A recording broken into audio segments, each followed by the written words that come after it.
Welcome back to the Modern Performance Audio YouTube channel. I want to go over, I had an idea. It's late at night. I've been running all day, been working. But I want to go over a few things I was thinking about. How to plan your system. This would be for my bass head buddies.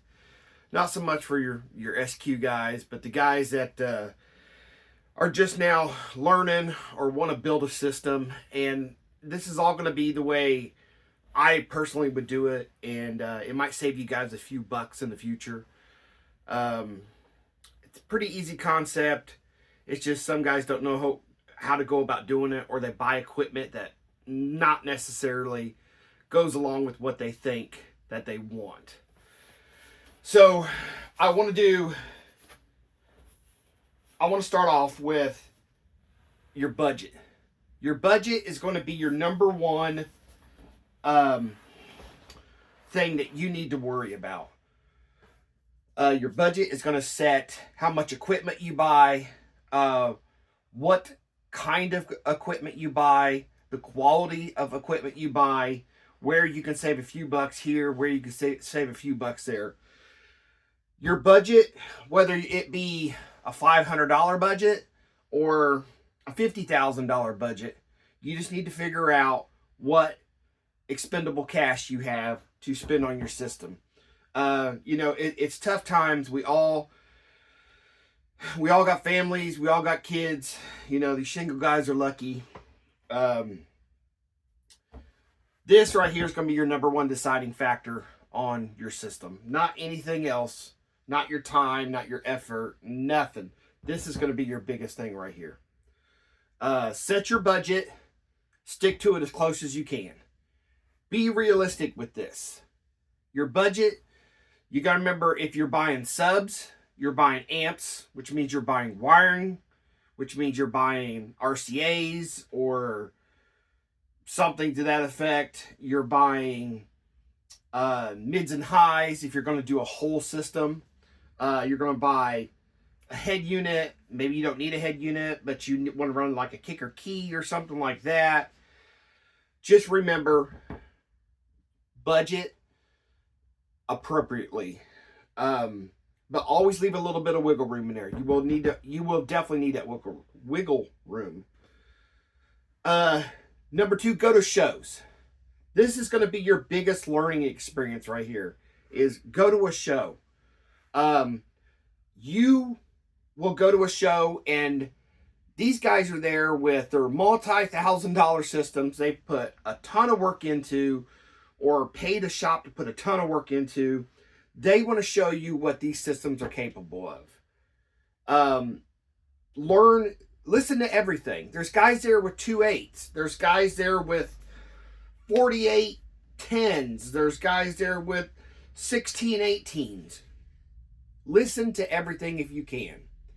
Pick what system you like the best and get an idea on what you like as a bass head. I'm going to say this is a bass head system, okay?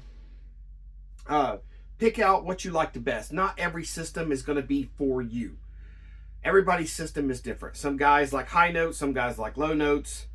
Some systems, the mids and highs are screaming. Some guys, the mids and highs are not as loud, but the bass is overpowering. Just depends on how you like it. Figure out what you like. Talk to that person the most. Pick their brain. I'm sure they'll be willing to tell you just about anything you want to know. Go to a show. Learn as much as you can.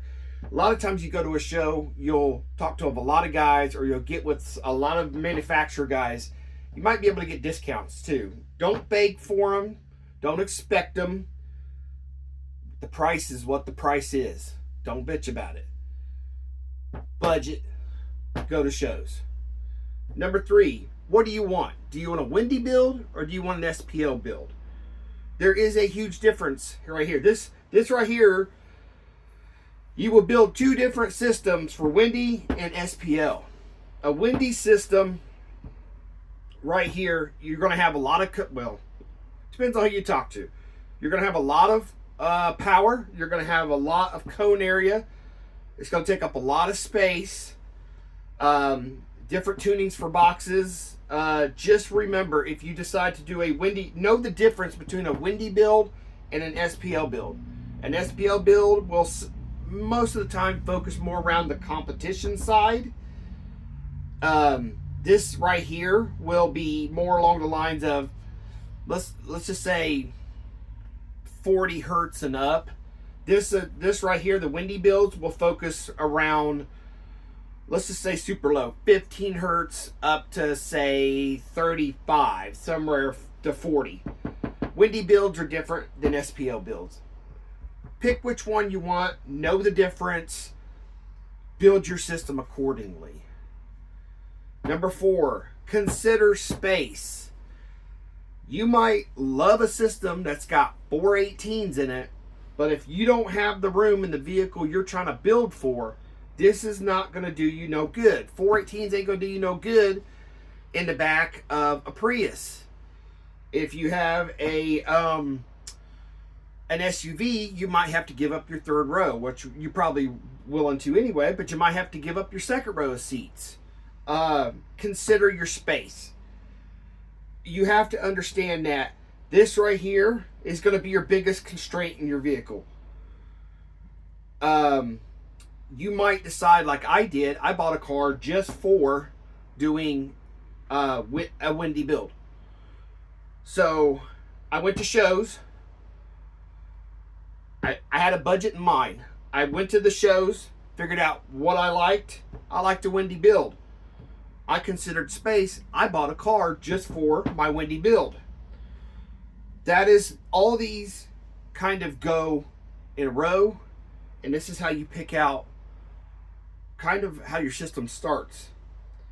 Buy electric first. This one I'm gonna put a little asterisk beside, because if you know what you want, you can buy your subs and everything first. If you buy your electric first, say you got a daily driver and you drive this car every day, buy your electric first. You can use the electric before you can use the subs. You can put that big alternator on the car. You can run all that thick power wire.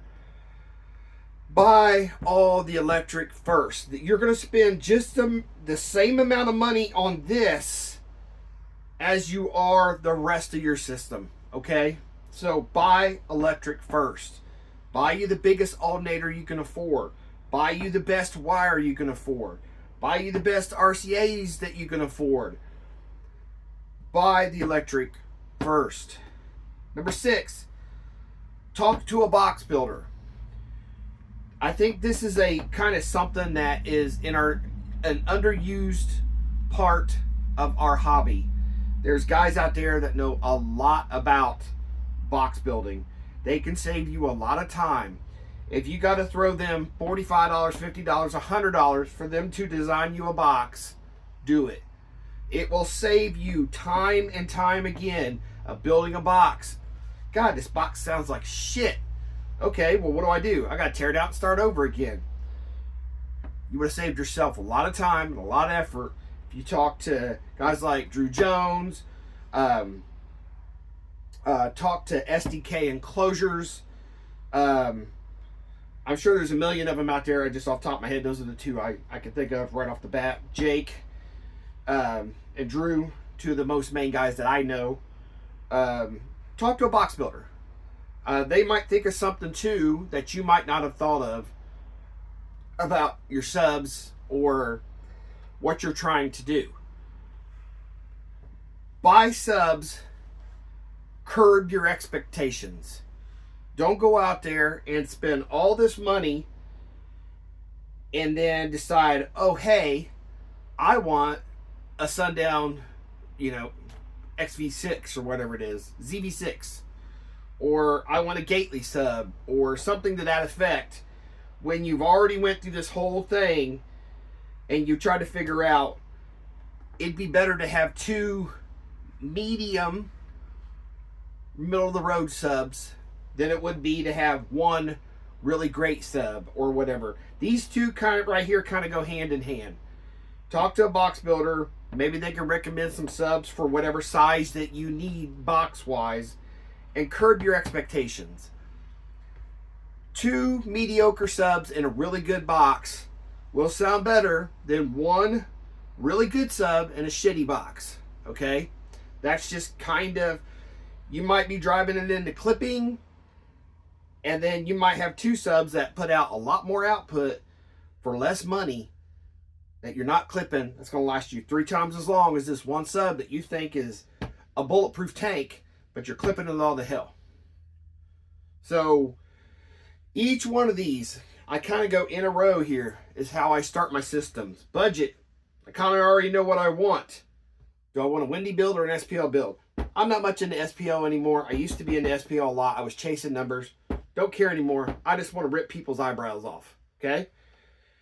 Consider the space. Consider the vehicle you want to do this in. All right? That's always a really big consideration. Buy, also too, if you got a truck and a trailer and you can haul a vehicle around, buy you a shitty vehicle. Go to Facebook Marketplace and buy you a piece of crap. All it has to do is idle, have brakes to get off and on the trailer, and be able to sit there and idle for hours while you're doing builds or while you're doing demos. But make sure you get a build. I kind of screwed up myself. I got a build. Well, I didn't really screw up, but I got a build that is not like Tahoes and Suburbans and all that stuff. Big aftermarket things. If you get your car that's got a really weird car, you don't want a Volvo. You can, but how are you gonna get alternators for it? You can, but you just got to think about stuff like that. Like I said, I've talked to box builders. That's a big thing. I know how to design enclosures, but I'm not great at it. Talked to a guy. He helped me out, Jake SDK. We went over everything on my enclosure. And then I curbed my expectations. I flip-flopped back and forth on my subwoofers constantly until I decided, hey, I know what I want.